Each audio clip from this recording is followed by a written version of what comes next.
史上最成功的杂兵机，铁华团不可或缺的顶梁柱，机动战士高达，铁血的奥尔芬斯设定解说。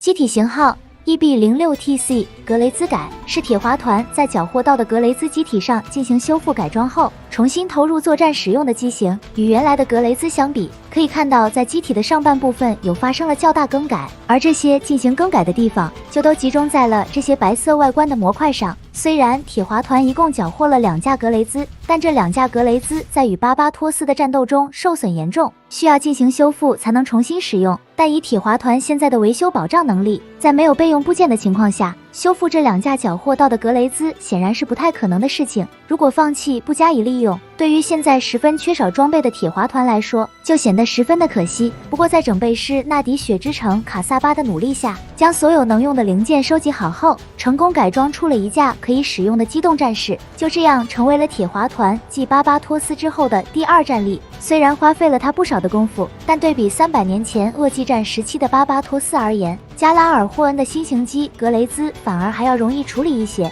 然后将新改装的格雷兹就取名为格雷兹改，而这其中变化最大的地方，就是在后背安装了一个矢量推进器，该推进器的喷嘴可以自己调整喷口朝向，这样就能在高速机动的过程当中迅速转向，十分有利于在战斗当中取得优势，并且机体重量较原来的格雷兹有所降低，所以机动性能整体而言是有所提升的。同时左右肩膀位置还增加了喷口，用来加强机体在宇宙中调整姿态的能力。驾驶舱的外层装甲板虽然进行了更换，但防御能力并没有因此降低，总体防御性能基本与盾牌相当。头部从外观看上去似乎整个都进行了更换，但功能基本满足了驾驶舱从内部观察外部环境的需要。而内部的球形综合探测装置是否有变动，这个目前没有透露。而武器仍旧沿用了格雷兹的配置，分别是用于远距离射击的 GRW01 型120毫米口径步枪，该枪可根据环境需要更换成短管的步枪形态，来方便在狭窄的环境下作战使用。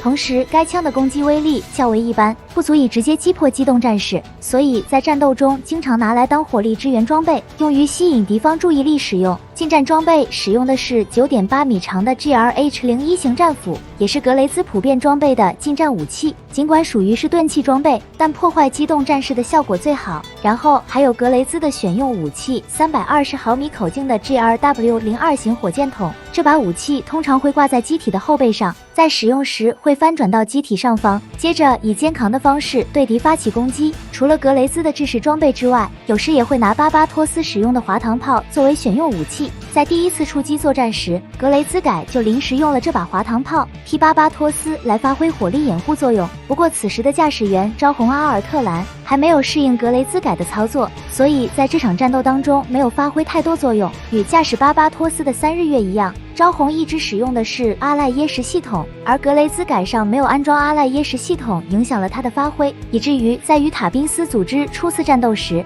招红驾驶格雷兹改就显得比较吃力。而且这时的铁华团还比较势单力薄，仅有2架机动战士迎战，于是对方出动第3架机动战士直接攻击铁华团的渔火号，迫使巴巴托斯返回救援，留下招红一人拖住塔宾斯2架机动战士。但是塔宾斯的驾驶员的战斗力水平十分强大，其实力并不在招红之下，所以招红面临的压力十分巨大。在交手多个回合后开始落入下风，逐渐被对手反击得手，遭到重创。然而招红并未就此退缩，反而在奥尔加冒险用计，突入对方的锤头号强袭装甲舰后越战越勇，死死缠住塔宾斯的2架机动战士，不让返回到锤头号上进行支援。而就在对方拼尽全力结束这场战斗时，奥尔加终于与明赖塔宾谈妥了条件，于是这场由塔宾斯帮助 CGS 追讨财产引发的战斗得以结束。之后铁华团在塔宾斯的帮助下成功加入了迪瓦兹。然而就在铁华团继续前往地球时，结果途中遭遇到了宇宙海盗布鲁沃茨，于是双方一遭遇就展开了激烈的战斗。好在3日月驾驶新修复的巴巴托斯及时赶到，这才在与塔宾斯共同作战的情况下，将布鲁沃兹宇宙海盗击退。由于这伙海盗的目标瞄准了铁华团要护送的古迪利亚，不太容易轻易甩掉，继续前往地球。于是铁华团和塔宾斯共同出击，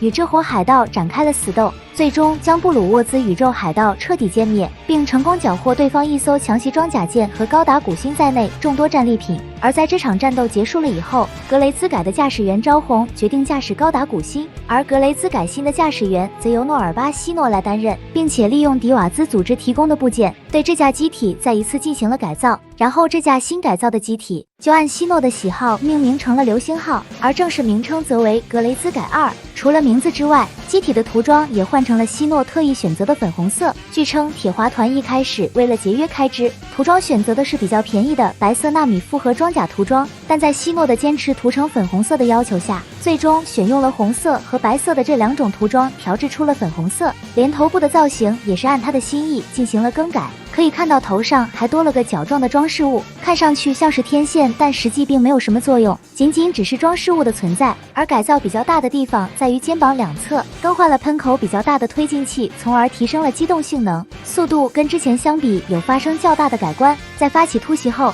对手稍微迟疑就有可能被流星号突击得手。同时肩膀和后腰裙甲位置的装甲板按迪瓦兹的配置进行了更改，由此来加强流星号的防护能力。还有就是驾驶舱的操作系统也进行了更改，从布鲁沃兹宇宙海盗那缴获到的阿赖耶识系统安装到了流星号上，这样西诺驾驶流星号不再像招红那样需要适应，直接操作就能高水平发挥出流星号的战斗性能。剩下的武器继续使用格雷兹的配置没有变化，一般是携带步枪和战斧进行战斗，有时会选择双手持枪而多携带一把步枪，但不太容易熟练操作，容易遭到攻击。但在近战能力方面，西诺驾驶的流星号表现的就比较出色，在与加拉尔霍恩的战斗中完全不落下风。在宇宙空间中进行作战时，流星号时常会搭乘库坦3型长距离运输支援机进行战斗，利用库坦3型自带的武器进行火力支援，输出的火力也是极为的凶猛，而且机动速度很快，还能对敌发起突袭攻击。在铁华团空降地球的作战中，